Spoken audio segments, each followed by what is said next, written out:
والصلاة والسلام على رسول الله. ما بعد، هذا هو الدرس 32 من كتاب التوحيد. قال: باب من الشرك إرادة الإنسان بعمله الدنيا. هذا الباب مقارب للباب الذي قبله، وهو ما يفعله الكثير من إرادة الرياء والعجب. فإن المرائي يرائي من أجل أن يحصل على شيء من الدنيا ولو كان المدح المجرد. وهنا يقول: باب من الشرك إرادة الإنسان بعمله الدنيا، وهناك قال ما جاء في الرياء. لماذا لم يقل باب من الشرك الرياء؟ لأن الرياء منقسم إلى قسمين: شرك أصغر غير مخرج من الملة، وشرك أكبر مخرج من الملة.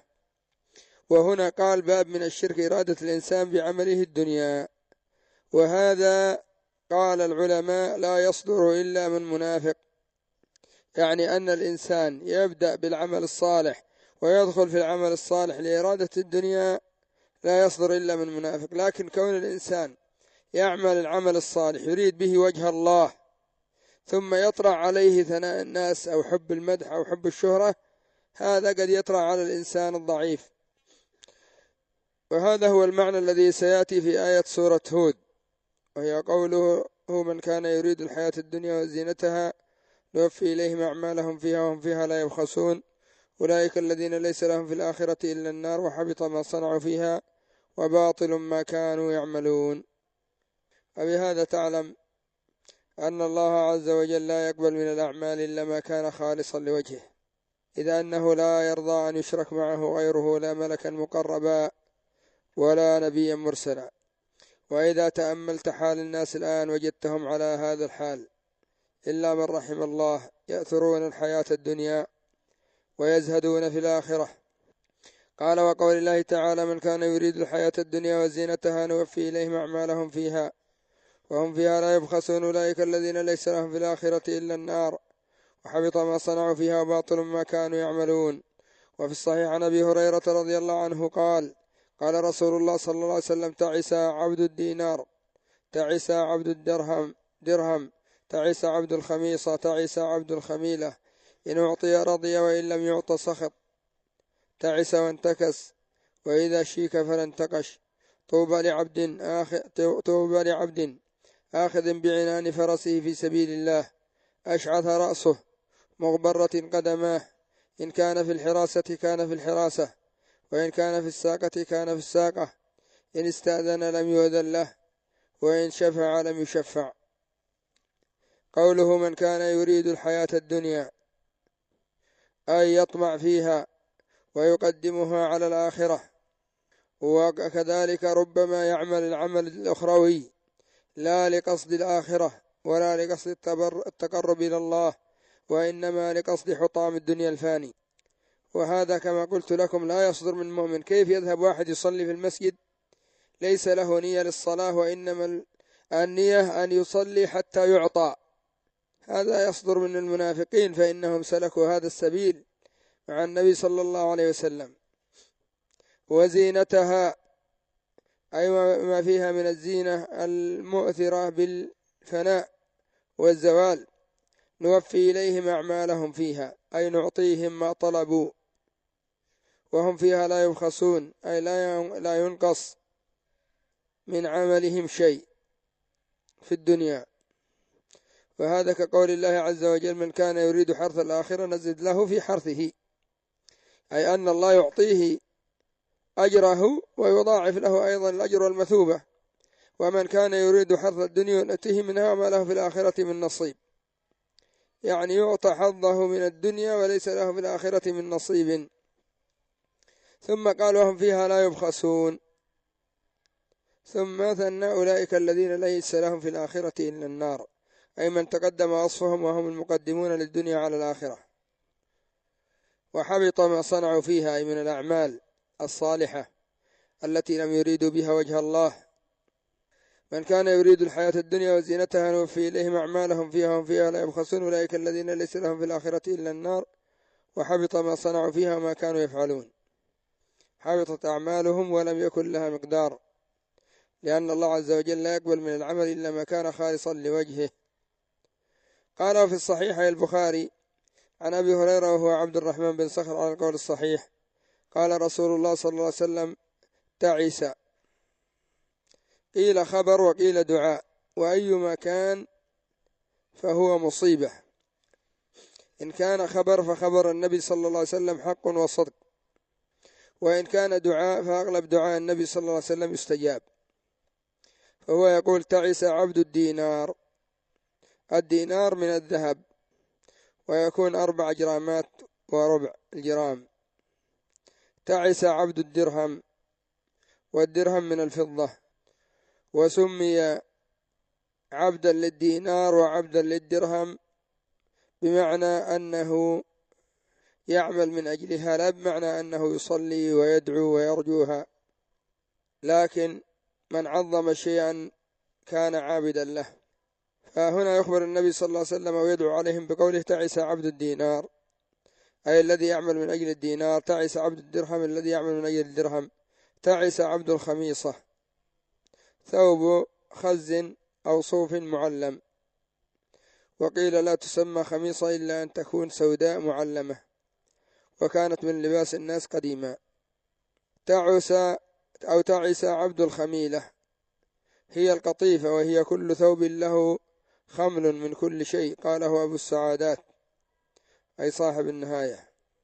وقال في المغرب: المخمل كساء له خمل، وهو كالهدب في وجهه. وفي الصحاح: الخمل الهدب، يعني نوع من الألبسة. ربما يعمل العمل من أجل أن يحصل على الألبسة، ليس مراده الله عز وجل. إن أعطي رضي، يعني أن أعطي من الدنيا رضي، وإن لم يعطى سخط. وهو كما قال النبي صلى الله عليه وسلم: 3 لا ينظر الله إليهم ولا يزكيهم ولهم عذاب أليم. وذكر منهم رجلا بايع إماما لا يبايعه إلا من أجل الدنيا، إن أعطاه رضي وإن لم يعطه سخط. تعس، بينما المؤمن يجب عليه أن يكون عابدا لله طائعا لأولياء أموره في حال الشدة والرخاء، في حال السراء والضراء، في حال الغنى والفقر.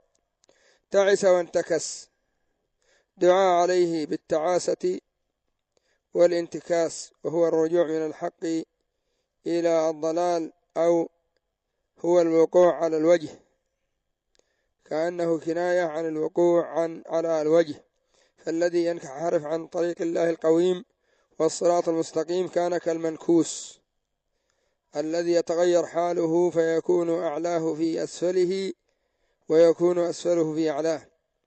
وإذا شيك، أي وقعت له الشوكة في رجله فلا انتقش، أي لا يستطيع أن يخرجها. وما أشد هذا الحال، لعل بعضكم ممن كان في البادية قد أصابته شوكة، فإذا حاول في إخراجها دخلت إلى الداخل فتمرضه وتسقمه وتتعبه. فهذا حال أصحاب الدنيا، أنهم كلما تعمقوا فيها كلما ازدادت رغبتهم فيها، ولم يحصلوا عليها إلا من القليل، لأن النبي صلى الله عليه وسلم دعا عليهم بهذا الدعاء العظيم.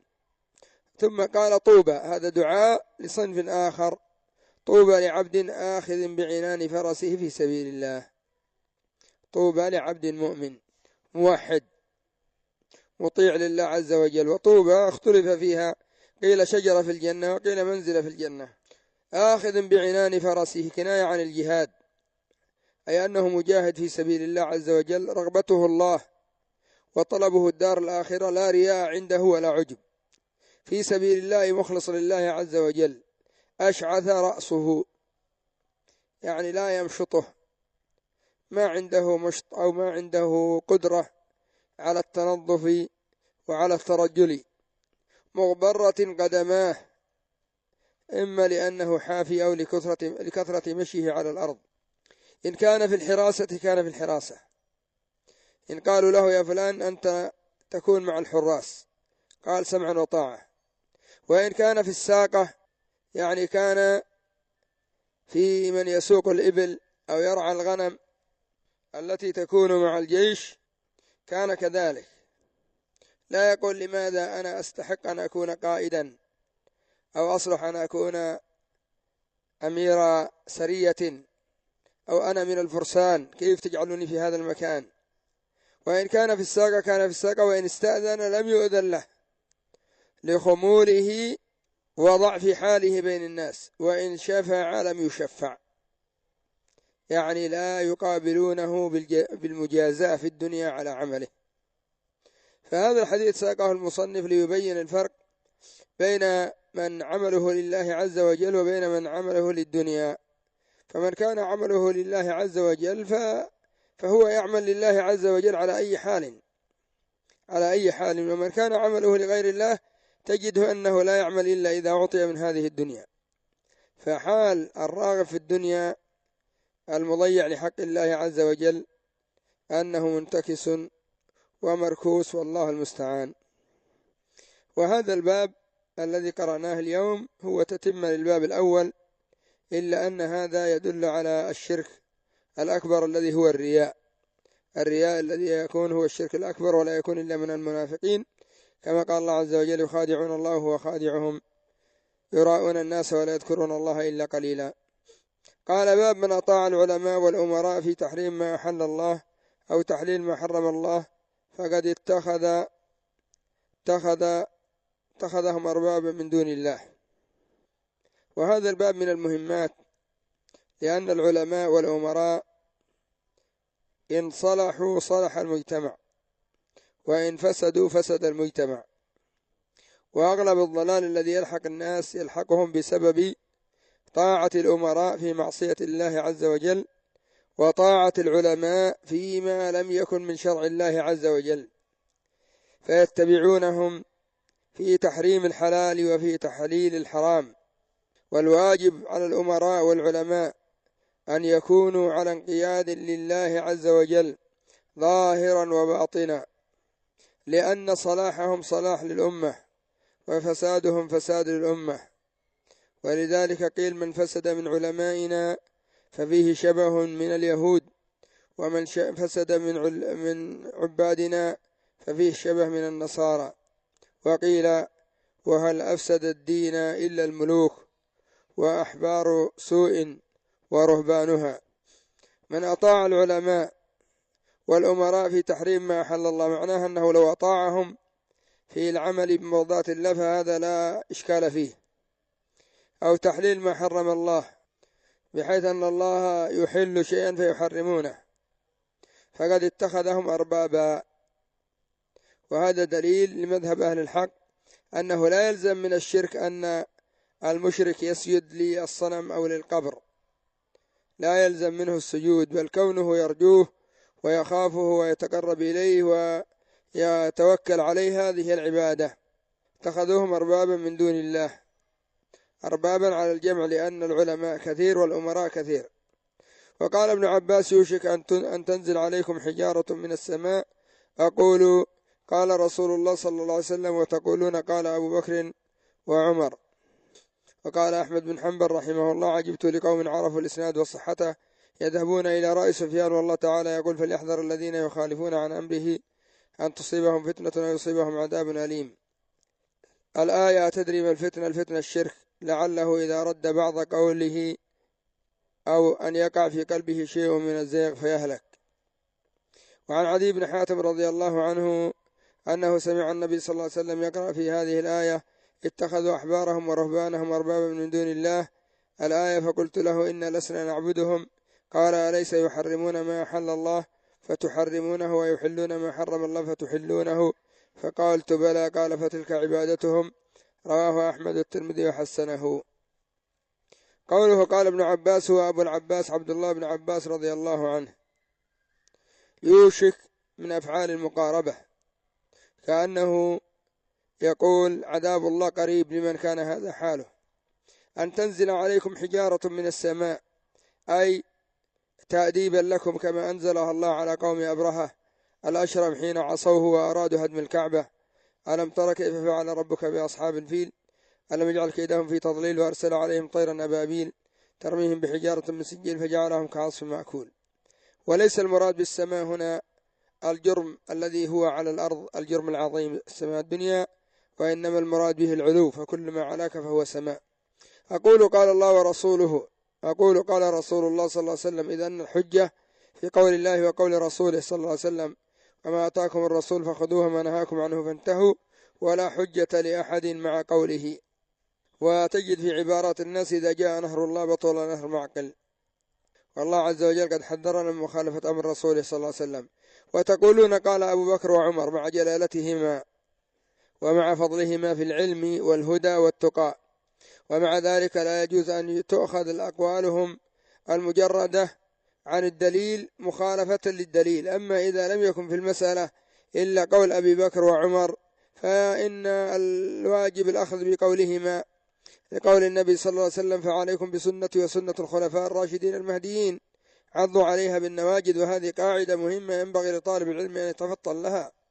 كون المسألة ليس فيها دليل شرعي وليس فيها إلا قول الصاحب، لا سيما من كان حاله كأبي بكر وعمر وعثمان وعلي، فيتعين الأخذ بقولهم إلا أن يكون مخالفا لدليل شرعي فيقدم الدليل، وإلا فلا تهدر أفعالهم وأقوالهم، لأنهم أحرص الناس على الهدى وأحرصهم على الخير وأصوبهم فعلا، لأنهم رأوا النبي صلى الله عليه وسلم وعاشروه وأخذوا علمه وبثوه في الناس.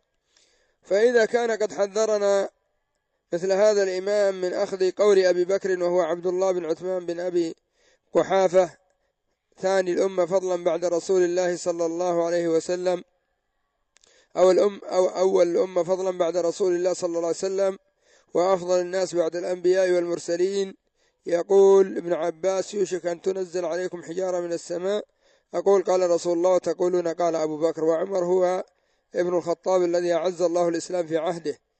قال ابن مسعود ما زلنا عزا منذ أسلم عمر.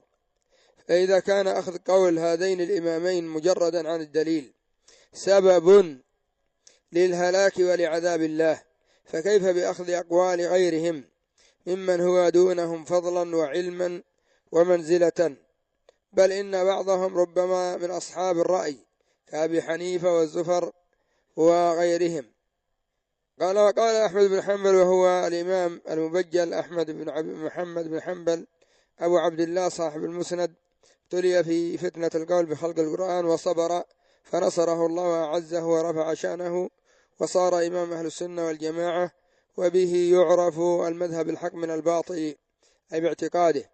قال عجبت لقوم عرفوا الإسناد والصحة، يتعجب من قوم عرفوا علم الحديث حتى أنهم يميزون بين الصحيح والضعيف، ويعلمون أن الواجب هو أخذ ما جاء به النبي صلى الله عليه وسلم، ثم يذهبون إلى رأي سفيان. وسفيان وهو الثوري رحمه الله من أئمة الهدى ومصابيح الدجى، إلا أن الرأي المجرد عن الدليل رأي ممن صدر.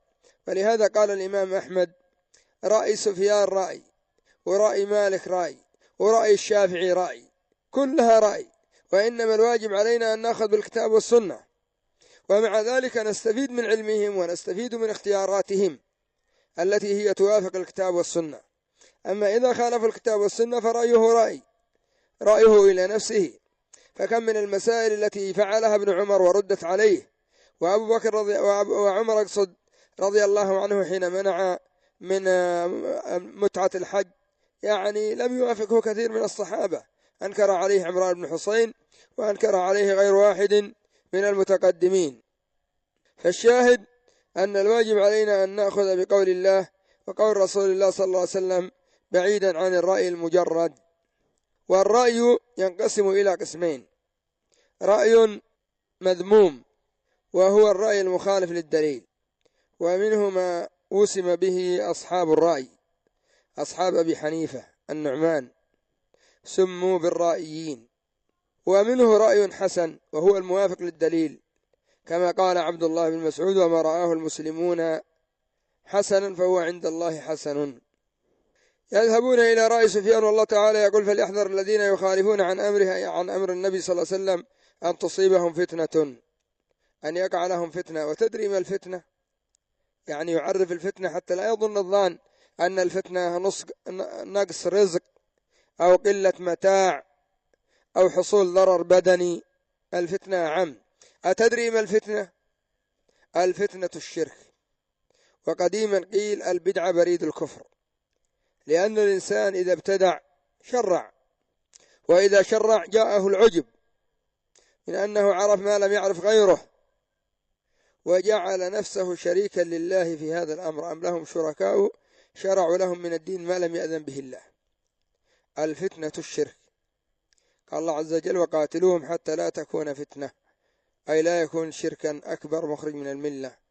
لعله إذا رد بعض قوله، أي قول النبي صلى الله عليه وسلم قبل ذلك قول الله عز وجل، أن يقع في قلبه شيء من الزيغ فيهلك، شيء من الزيغ والانحراف عن الصراط المستقيم والطريق القويم فيلحقه الهلاك. وأبو بكر رضي الله عنه لما قيل له: يا أبا بكر قسم ميراث النبي صلى الله عليه وسلم، قال: إني سمعت النبي صلى الله عليه وسلم يقول: ما تركناه صدقة، وإني أخشى إن غيرت شيئا مما جاء به الرسول صلى الله عليه وسلم أن أزيغ. فكانوا يحرصون على سلامة قلوبهم وثبات أنفسهم على السنة.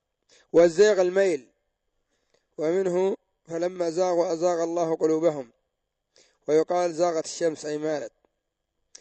وعن عدي بن حاتم، وهو عدي بن حاتم الطائي، وأبوه من المشهورين بالكرم، إلا أن كرمه كان لشيء أراده وقد ناله، لم يكن لله عز وجل. وكرم النبي صلى الله عليه وسلم هو الكرم الحق، إذا أن النبي صلى الله عليه وسلم أكرم الناس، فكان يعطي الغنم بين الجبلين، وأعطى عيينة بن حصن 100 من الإبل، والأقرع بن حابس 100 من الإبل.